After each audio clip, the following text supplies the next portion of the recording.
बारात on bicycle spreads awareness on saving environment in Pratapgarh. तो प्रतापगढ़ में एक बारात आई जो साइकिल पर आई, जिसका उद्देश्य था जागरूकता फैलाना पर्यावरण बचाने के लिए। एनवायरनमेंट मतलब पर्यावरण, स्प्रेड्स मतलब फैलाना और अवेयरनेस मतलब जागरूकता। तो बारात ऑन बाइसिकल्स यानी एक बारात प्रतापगढ़ में आई जो साइकिल पर आई, जिसका उद्देश्य था जागरूकता फैलाना पर्यावरण बचाने का। The right kind of jewellery can add glam to any outfit. अब देखिए, आउटफिट मतलब क्या होता है? आउटफिट मतलब ड्रेस। आउटफिट मतलब ड्रेस जो हम बाहर फंक्शंस में पहनते हैं। कैन ऐड ग्लैम, ग्लैम मतलब ग्लैमर, ग्लैमर का शॉर्ट लिखा है यहाँ glam.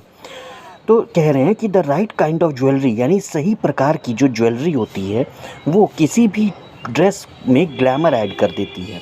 The right kind of jewellery can add glam to any outfit यानी सही प्रकार की जो ज्वेलरी होती है वो किसी भी आउटफिट में यानी ड्रेस में ग्लैमर ऐड कर देती है। What draws me to jewelry is that it helps me express myself.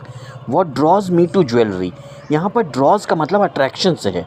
यहाँ पर ड्रॉज का मतलब अट्रैक्शन से है। तो what draws me to jewelry यानी ज्वेलरी की तरफ मुझे क्या चीज़ आकर्षित करती है, इज़ दैट वो ये है कि इट हेल्प्स मी, वो मेरी मदद करती है। कौन मदद करती है? Jewellery. It helps me express my self, अपने आप को बताने में, अपने आप की को एक्सप्रेस करने में ज्वेलरी मेरी मदद करती है और यही कारण से ज्वेलरी की तरफ मैं अट्रैक्ट होती हूँ। What draws me to jewellery is that it helps me express my self.